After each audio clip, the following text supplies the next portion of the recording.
Good morning all of you. My name is Pankaj Verma. Toppers club IAS academy के official channel से आपका स्वागत करते हैं। हम आज पढ़ने वाले हैं भारत का संविधान, और भारत के संविधान में पहला टॉपिक है भारत का संवैधानिक विकास, और जिसको हम लोग पढ़ेंगे क्विज के माध्यम से। और ये क्विज का पहला क्वेश्चन दिया गया है। क्या दिया गया है? क्वेश्चन है, निम्नलिखित में से किस अधिनियम के अंतर्गत भारतीय विधान परिषद को बजट पर बहस करने की शक्ति प्राप्त हुई थी? ऑप्शन नंबर ए है भारतीय परिषद अधिनियम 1861, भारतीय परिषद अधिनियम 1861। बी ऑप्शन है भारतीय परिषद अधिनियम 1892।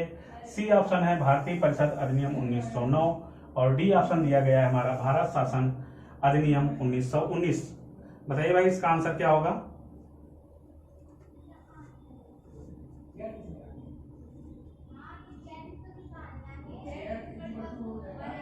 इसका राइट आंसर है हमारा बी, भारत परिषद अधिनियम 1892। इंडियन काउंसिल एक्ट 1892 में हमें क्या किया गया है?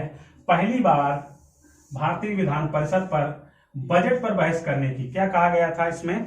बजट पर बहस करने की का अधिकार दिया गया। बजट पर बहस करने का अधिकार दिया गया था। और ऊपर ऑप्शन ए दिया गया है भारत परिषद अधिनियम 1961, यानी इंडियन काउंसिल एक्ट 1886 के द्वारा हमें क्या प्रदान किया गया है? कोई बता सकता है इसमें हमें क्या किया गया था? इसके द्वारा क्या किया गया?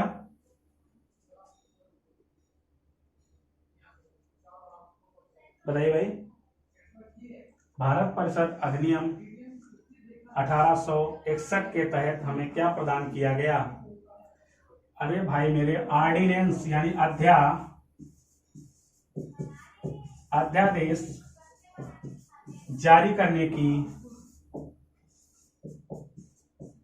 शक्ति दी गई थी, यानी गवर्नर जनरल को अध्यादेश जारी करने की शक्ति प्रदान की गई। और सी ऑप्शन दिया गया है भारत परिषद अधिनियम 1909।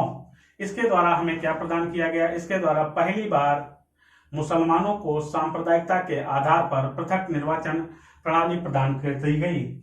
और भारत शासन अधिनियम 1919 के द्वारा क्या किया गया? यही जो है पृथक निर्वाचन प्रणाली का क्या कर दिया गया? विस्तार कर दिया गया। विस्तार कैसे कर दिया गया? सिखों को, ईसाइयों को, एंग्लो इंडियन को भी दे दिया गया। हम लोग बढ़ते हैं दूसरे क्वेश्चन की तरफ। दूसरा क्वेश्चन क्या कह रहा है?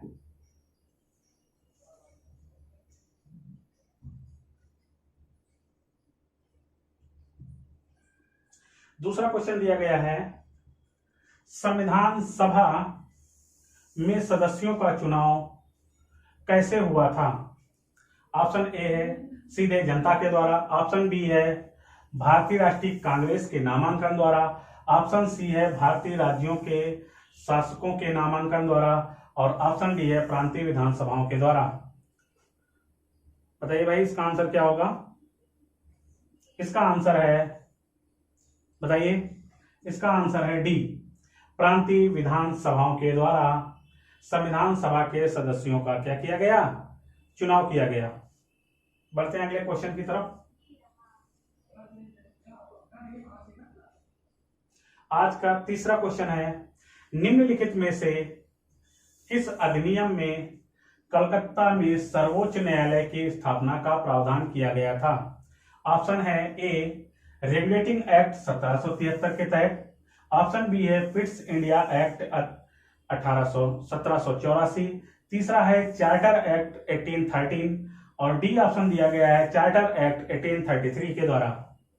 बताइए भाई, कलकत्ता में सर्वोच्च न्यायालय की स्थापना का प्रावधान किसके द्वारा किया गया? रेगुलेटिंग एक्ट के द्वारा, पिट्स इंडिया एक्ट के द्वारा, चार्टर एक्ट 1813 या चार्टर एक्ट 1833? इसका सही आंसर है ऑप्शन ए, रेगुलेटिंग एक्ट 1773। देखिएगा, 1774 ईस्वी में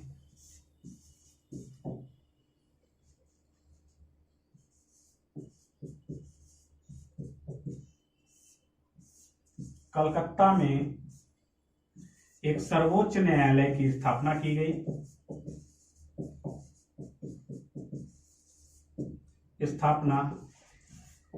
थी।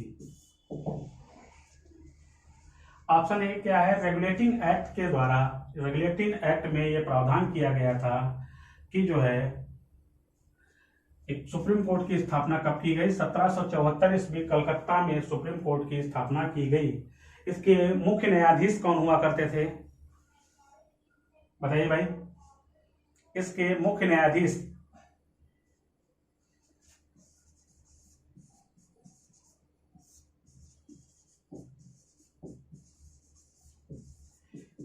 न्यायाधीश थे सर एलिजा इम्पे। कौन थे? सर एलिजा इम्पे इसके मुख्य न्यायाधीश थे। 3 अन्य न्यायाधीश भी हुआ करते थे। बताइए। हमने बताया रेगुलेटिंग एक्ट 1773 में पहली बार यह प्रावधान किया गया था कि एक सर्वोच्च न्यायालय की स्थापना की जाएगी, जिस सर्वोच्च न्यायालय की स्थापना 1774 ईस्वी में कलकत्ता में एक सर्वोच्च न्यायालय स्थापित किया गया, जिसमें एक चीफ जस्टिस क्या प्रावधान किया गया था? एक मुख्य न्यायाधीश प्लस 3 अन्य जजेज होंगे। एक मुख्य न्यायाधीश जिनका नाम है सर एलिजा इम्पे और 3 अन्य न्यायाधीश थे, उनके लिए फार्मूला है CHL। HCL का फार्मूला है HCL। HCL का मतलब क्या है? हाइड,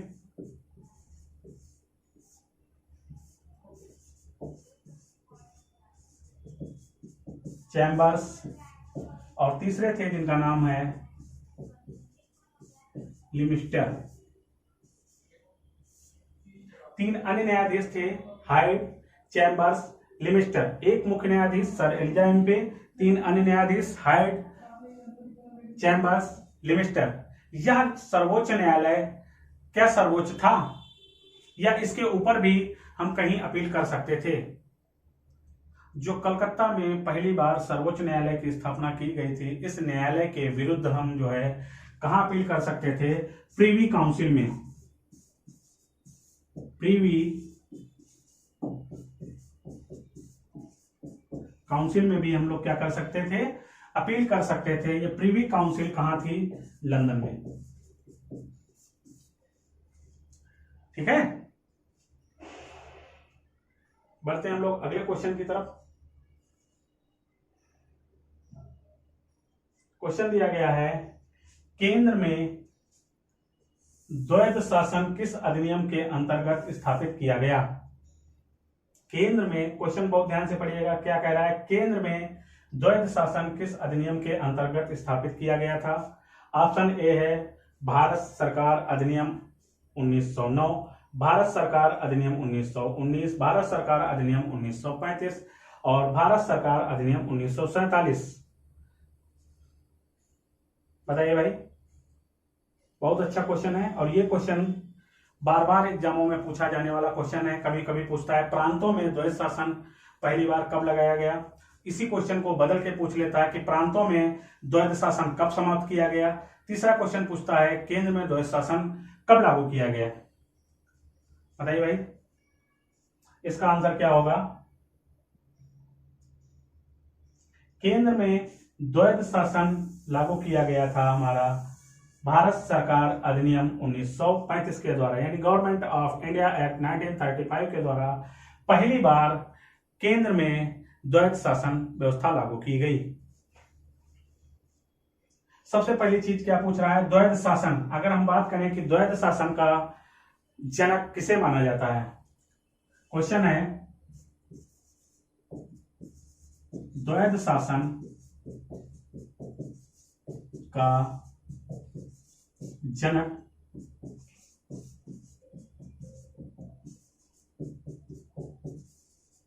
किसे माना जाता है?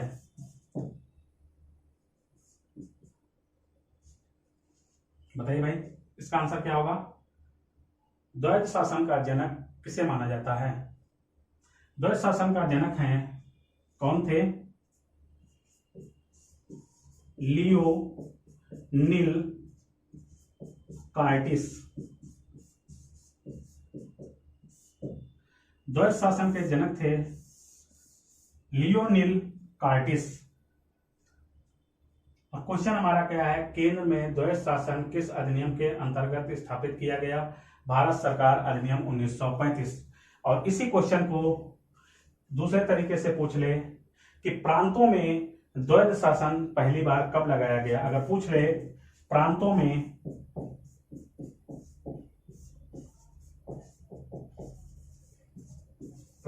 द्वैध शासन कब लगाया गया?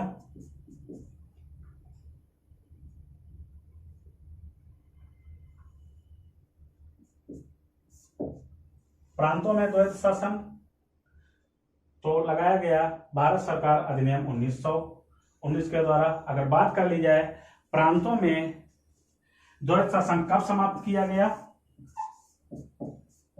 तो प्रांतों में द्वैध शासन 1935 के एक्ट के तहत समाप्त किया गया। देखिए इससे कितने क्वेश्चन बन रहे हैं। पहला क्वेश्चन, केंद्र में द्वैध शासन किस अधिनियम के अंतर्गत स्थापित किया गया? आंसर अगर पूछा जाए तो इसका आंसर होगा गवर्नमेंट ऑफ इंडिया एक्ट 1935। ठीक है। दूसरा क्वेश्चन अगर आता है, द्वैध शासन का जनक किसे माना जाता है? लियोनील कार्टिस को माना जाता है। तीसरा क्वेश्चन अगर पूछ लिया जाए, प्रांतों में द्वैध शासन कब लागू किया गया? गवर्नमेंट ऑफ इंडिया एक्ट 1919 के द्वारा। और वही चौथा क्वेश्चन अगर पूछा जाता है कि प्रांतों में द्वैध शासन किस अधिनियम के अंतर्गत समाप्त किया गया? वो कब समाप्त किया गया था? गवर्नमेंट ऑफ इंडिया एक्ट 1935 के द्वारा। ठीक है, बढ़ते हैं हम लोग अगले क्वेश्चन की तरफ।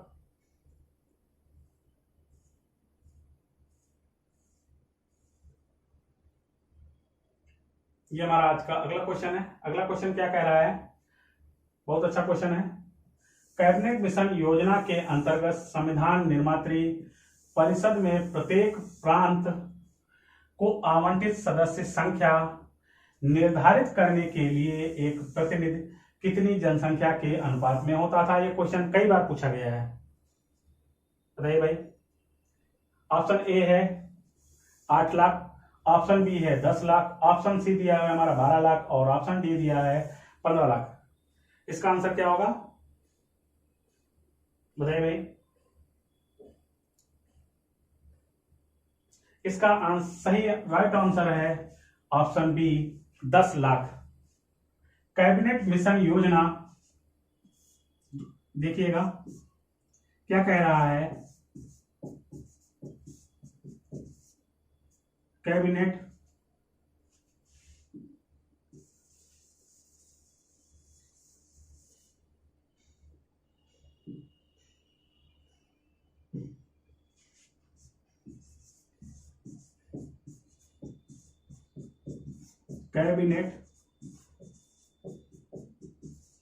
मिशन योजना 1946 के द्वारा क्या किया गया था? पहली बार संविधान सभा का निर्माण किया गया। कॉन्स्टिट्यूएंट असेंबली का अगर पूछ लिया जाए क्वेश्चन कि संविधान सभा का निर्माण किस योजना के अंतर्गत किया गया, तो कैबिनेट मिशन योजना के अंतर्गत किया गया था। यही कैबिनेट मिशन योजना ने ही यह निर्धारित किया था कि संविधान सभा में 389 सदस्य होंगे। कितने मेंबर होंगे? 389 मेंबर होंगे। और ये जो 389 मेंबर होंगे, इनमें से 15 महिला सदस्य भी होंगी। अगर पूछ लिया जाए कि संविधान सभा का निर्माण किस योजना के तहत किया गया, तो कैबिनेट मिशन योजना 1946 के द्वारा। संविधान सभा में कुल सदस्यों की संख्या कितनी निर्धारित की गई थी? वो की गई थी 389 मेंबर्स। और इन्हीं में से 15 मेंबर्स हमारी कौन थी? महिलाएं 15 मेंबर थी। यही कैबिनेट मिशन ने ही ये बताया था कि 1 मेंबर एक सदस्य बराबर 10 लाख। एक सदस्य क्या करेगा? 10 लाख की जनसंख्या का प्रतिनिधित्व करेगा। ये सारा को सारा हमारा डिसाइड किया गया कैबिनेट मिशन योजना के द्वारा। ठीक है, बढ़ते हैं अगले क्वेश्चन की तरफ।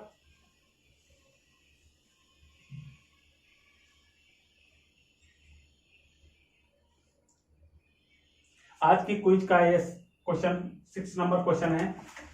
एक निर्वाचित संविधान सभा द्वारा सर्वप्रथम भारत के संविधान का निर्माण करने का प्रस्ताव किया गया था। ऑप्शन ए दिया गया है साइमन कमीशन के द्वारा, ऑप्शन बी है भारत सरकार अधिनियम 1935 और ऑप्शन डी है क्रिप्स मिशन के द्वारा और ऑप्शन डी है ब्रिटिश कैबिनेट डेलीगेशन के द्वारा। इसका आंसर बताइए भाई, क्या होगा? जल्दी से इसका आंसर बताइए।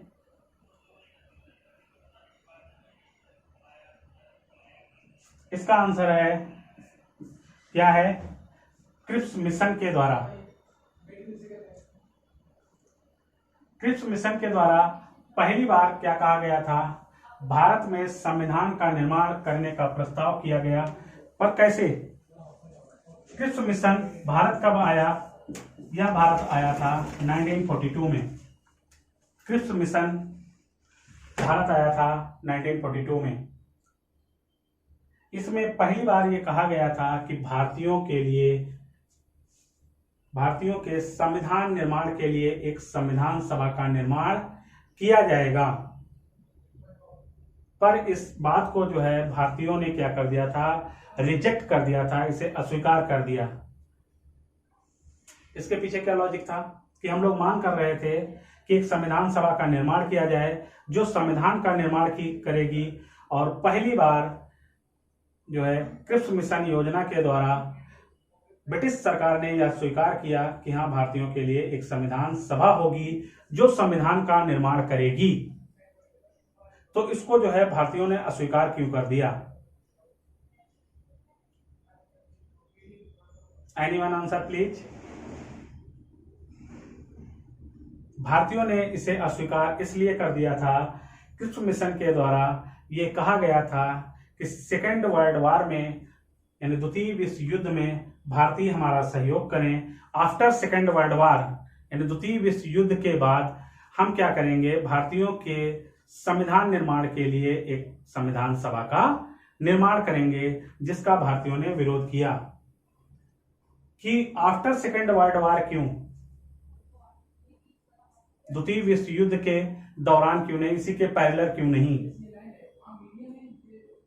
इसी पे जो है गांधी जी का एक कथन है।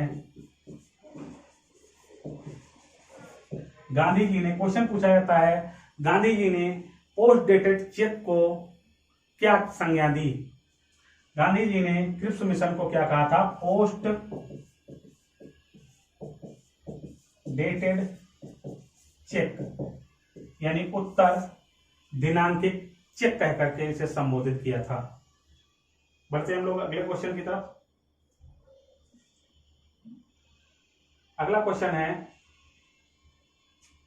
भारत में उपनिवेशी शासन के संदर्भ में 1833 ईस्वी में एल्बर्ट बिल का उद्देश्य था। ऑप्शन ए है जहां तक अदालतों की दंडिक अधिकारिता का संबंध था, भारतीय यूरोपीय दोनों को बराबरी पर रखना। बी ऑप्शन दिया गया है देशी प्रेम की स्वतंत्रता पर कड़ा अंकुश लगाना, क्योंकि उसे उपनिवेशी शासकों के विरोधी समझा जाता था। और ऑप्शन सी दिया गया प्रशासनिक सेवा परीक्षाएं भारत में करवाना, ताकि देशी भारतीयों को इसमें बैठने के लिए प्रोत्साहित किया जाए।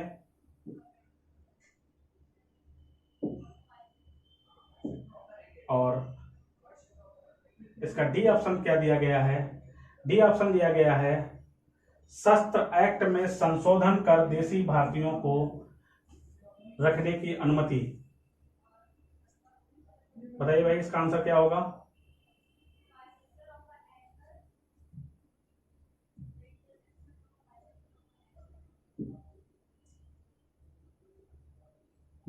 बताइए, इसका आंसर है ए जहां तक अदालतों की दंडिक अधिकारिता का संबंध था, भारतीय तथा यूरोपियों को बराबरी पर रखना, यह पहली बार किया गया था जब भारतीय और यूरोपी दोनों लोग जो है किसी भी दंडिक अधिकारिता के क्षेत्र में दोनों लोगों को अधिकार बराबर के दिए गए थे। ठीक है, बढ़ते हैं हम लोग अगले क्वेश्चन की तरफ।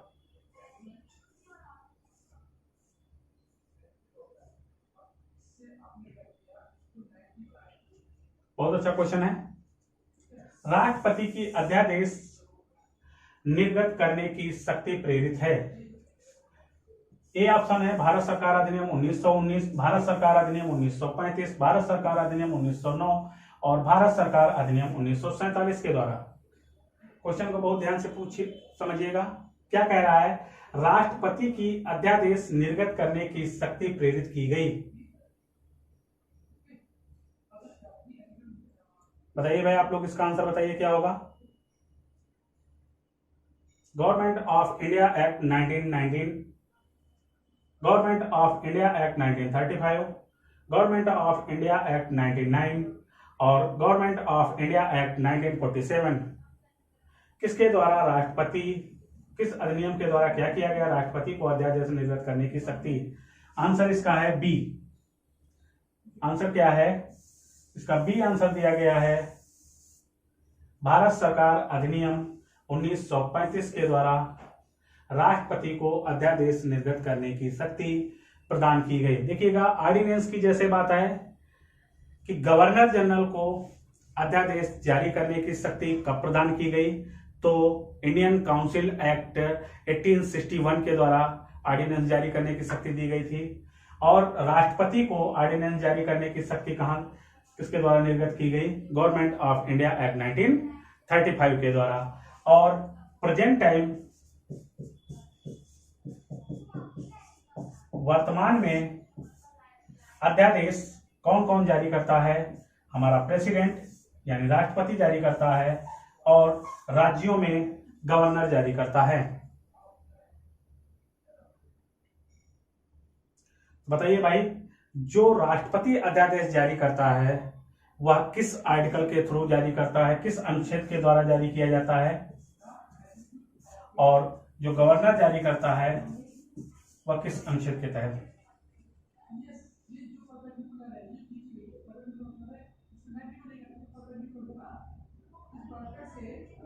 राष्ट्रपति को अध्यादेश जारी करने की शक्ति प्रदान की गई आर्टिकल 123 123 के द्वारा, और गवर्नर को यही दी गई है 213 के अंतर्गत। ठीक है, ऑर्डिनेंस से कितने क्वेश्चन हो गए? 4।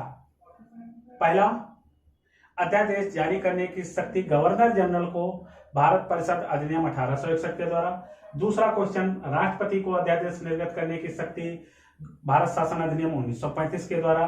तीसरा क्वेश्चन है वर्तमान में, और जो राष्ट्रपति है वह अध्यादेश अनुच्छेद 123 के अंतर्गत जारी करता है, और गवर्नर हमारा जो है 213 के अंतर्गत जारी करता है। बढ़ते हैं हम लोग अगले क्वेश्चन की तरफ।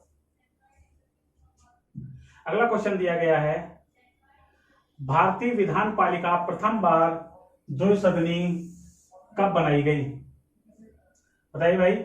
ऑप्शन ए दिया गया है 1892 के भारतीय काउंसिल एक्ट के द्वारा, 1909 के भारतीय काउंसिल एक्ट के द्वारा, 1919 के भारतीय शासन अधिनियम के द्वारा, 1935 के भारत सरकार अधिनियम के द्वारा। इसका आंसर भाई क्या होगा? बताइए भाई, जल्दी से बताइए। विधान, क्वेश्चन को बहुत अच्छे तरीके से पढ़िएगा। भारतीय विधान पालिका प्रथम बार द्विसदनी कब बनाई गई? वो 2 सदनी बनाई गई थी 1919 के भारत सरकार अधिनियम के द्वारा। बढ़ते हैं हम लोग अगले क्वेश्चन की तरफ।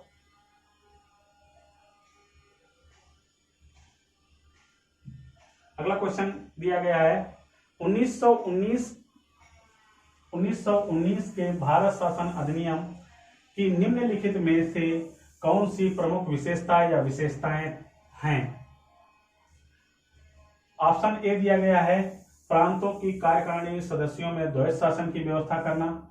दूसरा ऑप्शन दिया गया है मुसलमानों के लिए पृथक सांप्रदायिक निर्वाचन मंडलों की व्यवस्था करना। और तीसरा ऑप्शन दिया गया है केंद्र द्वारा प्रांतों को विधायनी शक्ति हस्तांतरण।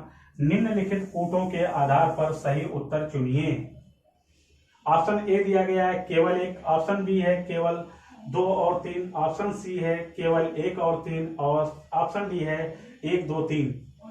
बताइए भाई इसका आंसर जल्दी से बताइए। इसका ऑप्शन है सी 1 और 3, ये सही है और हमारा ये सही है।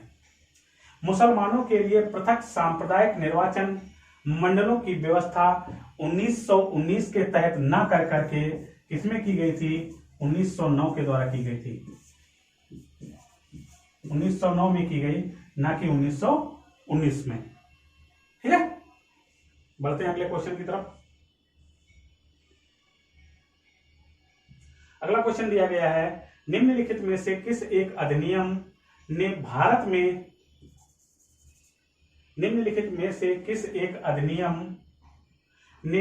में संघीय शासन व्यवस्था दी थी? ऑप्शन ए है भारत सरकार अधिनियम 1909, भारत सरकार अधिनियम 1919, भारत सरकार अधिनियम 1935 और भारतीय स्वतंत्रता अधिनियम 1947 के द्वारा। बताइए भाई किस अधिनियम में भारत में संघीय शासन की व्यवस्था दी गई?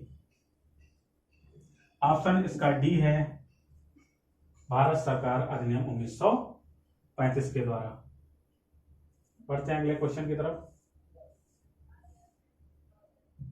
अगला क्वेश्चन है भारत में संविधान का प्रारूप तैयार करने वाली संविधान सभा के सदस्यों को कहां से चुना जाता था? ब्रिटिश संसद द्वारा नामित किया गया, गवर्नर जनरल द्वारा नामित किया गया, विभिन्न प्रांतों की विधानसभाओं द्वारा, या ऑप्शन डी दिया गया भारतीय राष्ट्रीय कांग्रेस और मुस्लिम लीग के द्वारा चुना जाता था। इसका आंसर बताइए। भारत में संविधान का प्रारूप तैयार करने वाली संविधान सभा के सदस्यों को ब्रिटिश संसद द्वारा नामित किया जाता था, गवर्नर जनरल द्वारा नामित किया जाता था, या भारतीय राष्ट्रीय कांग्रेस या मुस्लिम लीग के द्वारा, विभिन्न प्रांतों की विधानसभाओं के द्वारा। इसका आंसर है सी, विभिन्न प्रांतों की विधानसभाओं के द्वारा चुना जाता था। बढ़ते हैं अगले क्वेश्चन की तरफ। अगला क्वेश्चन दिया गया है किस अधिनियम ने भारतवासियों को अपने देश के प्रशासन में कुछ हिस्सा लेना संभव बनाया? Charter act 1833, charter act 1853, government of India act 1858 या इंडियन काउंसिल एक्ट 1861 के द्वारा। बताइए भाई चार्टर अधिनियम 1833, चार्टर एक्ट 1853 और गवर्नमेंट ऑफ इंडिया एक्ट 1858 या इंडियन काउंसिल एक्ट 1861 के द्वारा। बताइए भाई इसका जल्दी से आंसर बताइए। इसका आंसर दिया गया ए, चार्टर एक्ट 1833 के द्वारा पहली बार यह प्रावधान किया गया कि भारतवासियों को अपने देश के प्रशासन में कुछ हिस्सा लेना संभव बनाया गया। बढ़ते हैं अगले क्वेश्चन की तरफ। अगला क्वेश्चन दिया गया है स्वतंत्र भारत की संविधान सभा के अध्यक्ष कौन थे? क्वेश्चन अच्छी तरीके से पढ़िएगा। क्या कह रहा है? स्वतंत्र भारत की संविधान सभा के अध्यक्ष कौन थे? ऑप्शन ए है doctor Bhimrao Ambedkar, option B है doctor Rajendra Prasad, option C दिया गया सी राजगोपालाचारी और ऑप्शन डी है के एम मुंशी के द्वारा। बताइए भाई इसका आंसर क्या होगा? संविधान सभा के अगर पूछा जाए स्वतंत्र भारत की संविधान सभा के अध्यक्ष कौन थे? बताइए बताइए जल्दी बताइए आंसर। इसके अध्यक्ष थे डॉक्टर राजेंद्र प्रसाद। बढ़ते हैं अगले क्वेश्चन की तरफ। अगला क्वेश्चन दिया गया है 1946 में निर्मित अंतरिम सरकार में कार्यपालक परिषद के उपसभापति थे।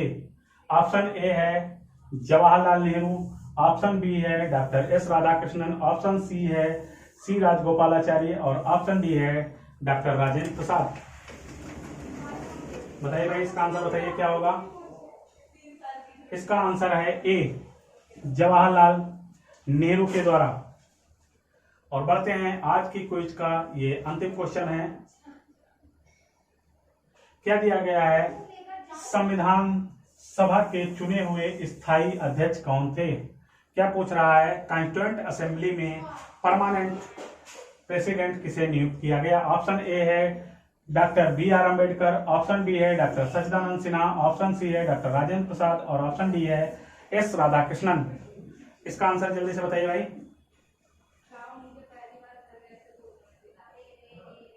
इसका आंसर क्या होगा, इसका आंसर है सी, डॉक्टर राजेंद्र प्रसाद। यही क्वेश्चन को अगर बदल के पूछ लेता है कि संविधान सभा का, क्वेश्चन देखिए क्या कह रहा है, संविधान सभा का प्रथम अध्यक्ष कौन था। आंसर बताइए भाई। First president of constituent assembly, बताइए भाई, संविधान सभा का प्रथम अध्यक्ष कौन था। प्रथम अध्यक्ष की बात की जाए तो प्रथम अध्यक्ष बनाए गए थे डॉक्टर सच्चिदानंद सिन्हा। अगर पूछ लिया जाए संविधान सभा का स्थायी अध्यक्ष कौन था, शब्द आ गया स्थायी, स्थायी में आंसर बदल जाएगा, वो है डॉक्टर राजेंद्र प्रसाद। और अगर पूछ लिया जाए कि संविधान सभा का प्रथम अस्थायी अध्यक्ष कौन था, यानी ये टेम्परेरी थे, अस्थायी थे। आंसर देखिए कितने क्वेश्चन बन गए। संविधान सभा का स्थायी अध्यक्ष अगर पूछा जाए तो आंसर होगा डॉक्टर राजेंद्र प्रसाद। पूछ लिया जाए संविधान सभा का प्रथम अध्यक्ष कौन था, तो डॉक्टर सच्चिदानंद सिन्हा। और यही क्वेश्चन पूछ लिया जाएगा संविधान सभा का प्रथम अस्थायी अध्यक्ष कौन था, तो doctor Sachchidananda Sinha. Thank you भाई। मेरा अगर वीडियो पसंद आया है तो इसे मेरे चैनल को सब्सक्राइब करें, लाइक करें और शेयर करें। थैंक यू भाई।